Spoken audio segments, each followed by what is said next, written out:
your belt too. Get down to it.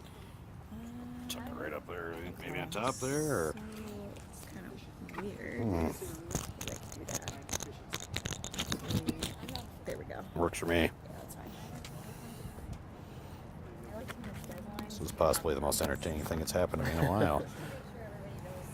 This will clip wherever here in your pocket. Oh, perfect. All right. One more. All right. Well, you got the wireless job. Come off.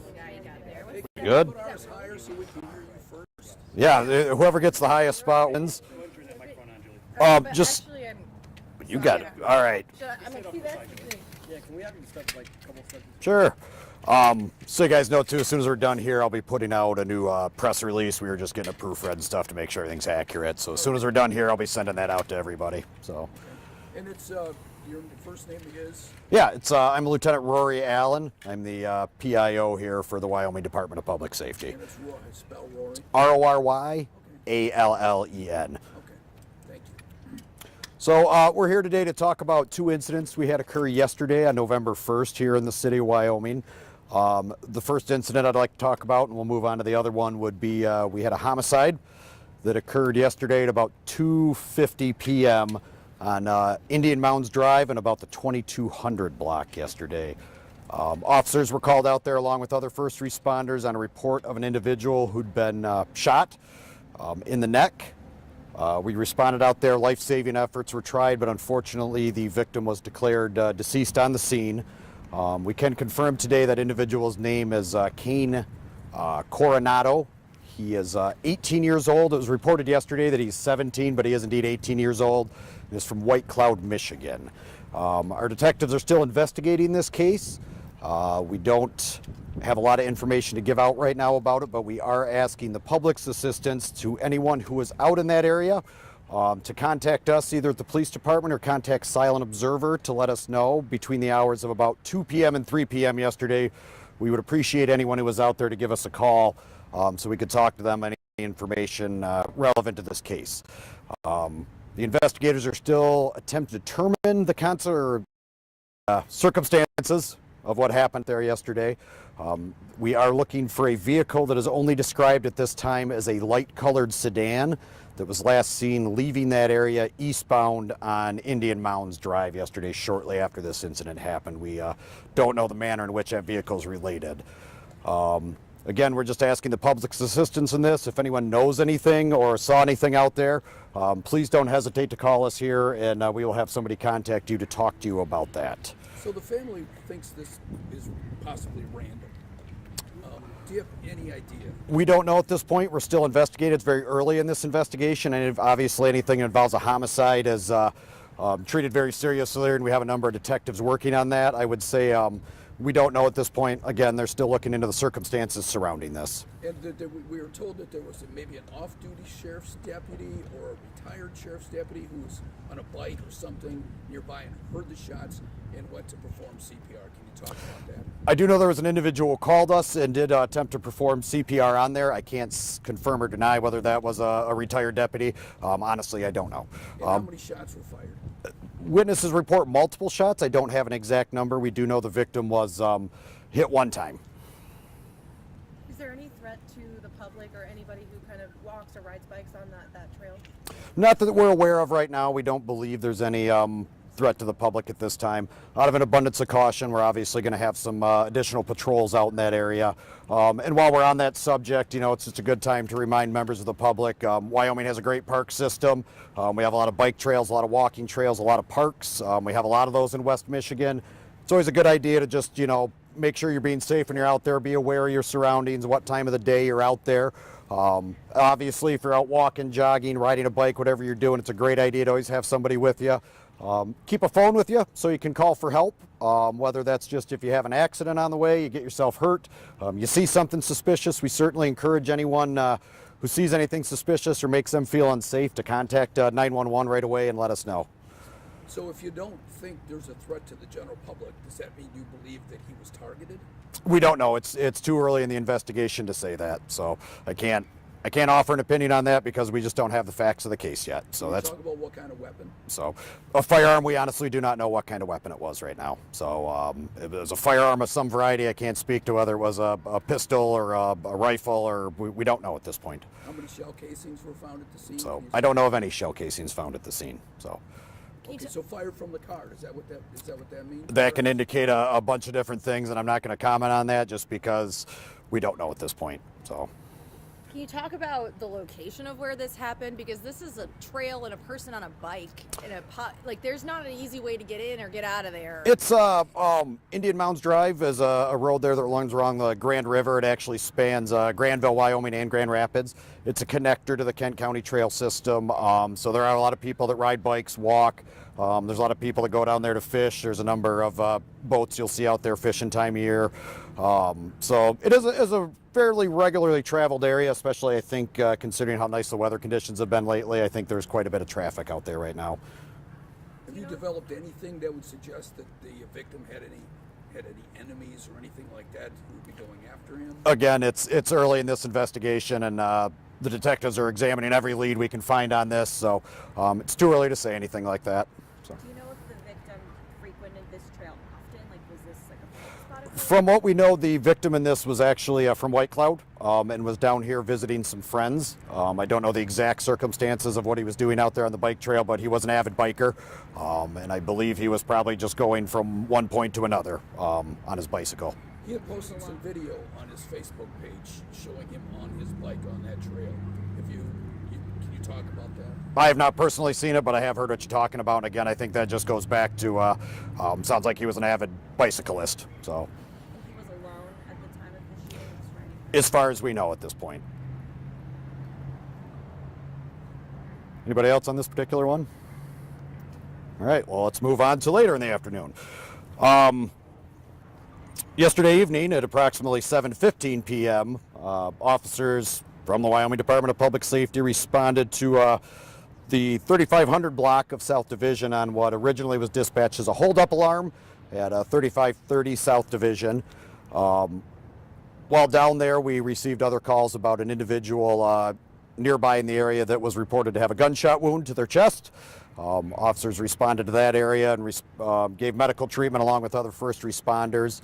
The individual in that was 15 years old, received a gunshot wound to the chest, was transported to a local hospital for treatment, is in serious condition, but I believe, last I know, is expected to survive. The rest of the story is this individual involved was with two other subjects who went into this business shortly before it was called into us and attempted to what's known as a takeover robbery. The three individuals went into the store there. The only person inside was the store employee. There was a fight that occurred between the three individuals and the store employee.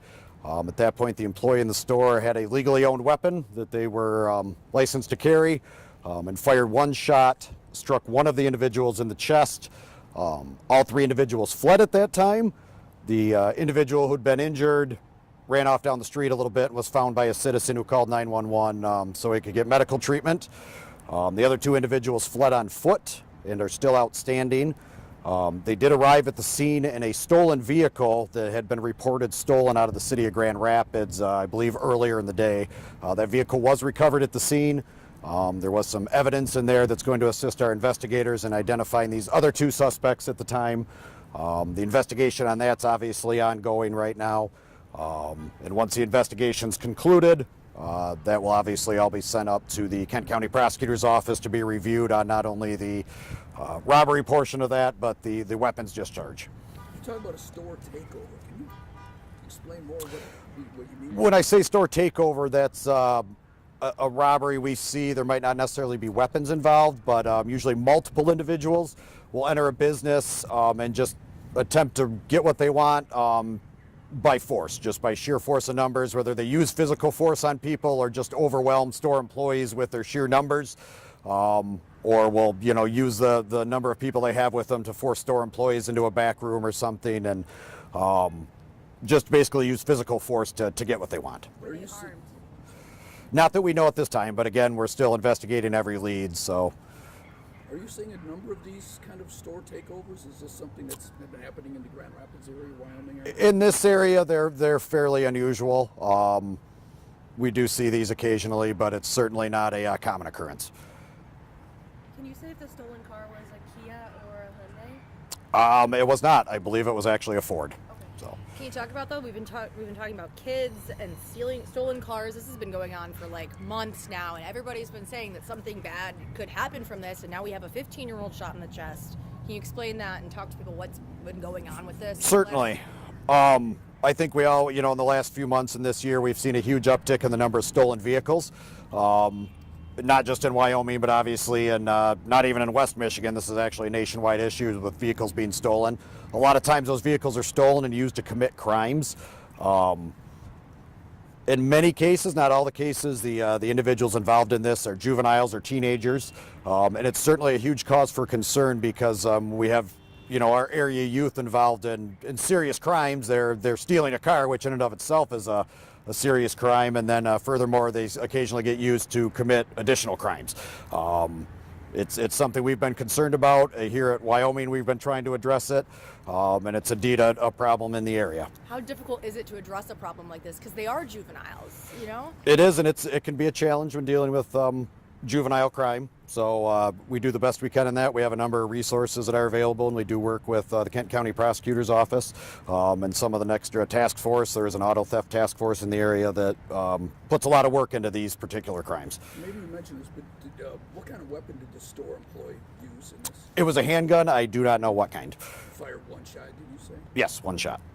Was the store employee who fired that shot ever placed under arrest or brought in, or how did that happen? Because he did just discharge a weapon. I believe he's cooperating with the investigation right now. And again, once this investigation is closed, there's a couple of different facets to it with the robbery thing and then the use of a firearm. The entire thing will get sent up to the prosecutor's office to be reviewed for not just the robbery part, but the use of a weapon in that. And the person who was shot was 15, you say? Yes, sir. And obviously you're not releasing a name. No, we can't. Any idea the ages of the other two? Were they also teenagers? I don't know, but I do have a description of them here that we'd like, again, the public's assistance in trying to locate these individuals. So, two suspects are still outstanding in this incident. One is described as wearing a blue sweatshirt with a hood up, black sweatpants, and had a mask covering his face. The second suspect is described as wearing a multicolored zip-up sweatshirt and with a red shirt underneath, black pants, and black shoes. Both individuals have masks on their face, so we don't really have a lot of information as to age or races because they were too covered up. So You're talking like COVID masks? Or there was like the surgical style masks that a lot of people wear these days. Do you know, do you know why this business in particular was targeted? Was it just a crime of opportunity at that point? And have any other businesses in that area been targeted for robbery? Not recent robberies in that area that I'm aware of. Again, I can't really speak to that because it's very early in the investigation. I think that would probably be something that might come out down the road once the detectives find out some more information about the case. Do you have any surveillance video or pictures that would help us share with the public what these people look like?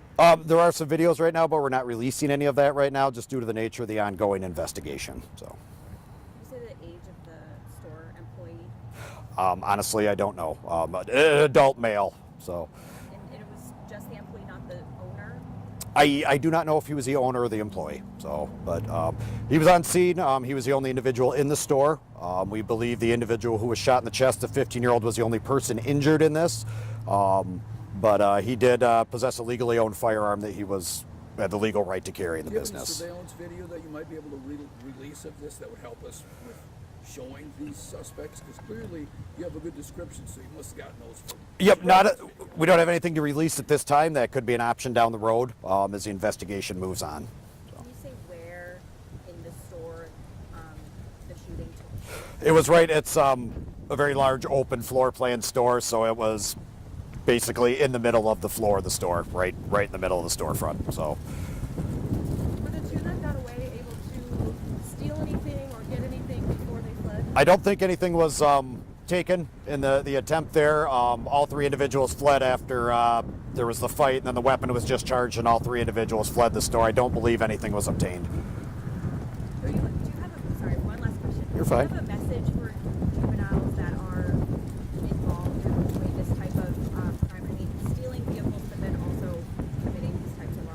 Well, thank you for asking that, because I would like to mention these two other individuals. We would like them to come in and turn themselves into us so we can talk to them. But as a general statement, it's I think this is unfortunately a prime example, like going back to the earlier question about what we see when juveniles or teenagers steal a car and are tempted to go out and commit a crime and think they're just going to get away with it, or think no harm's going to come to them. This is an unfortunate incident of something we see like that. And we all know that youth plays a role sometimes in feeling that you're invincible.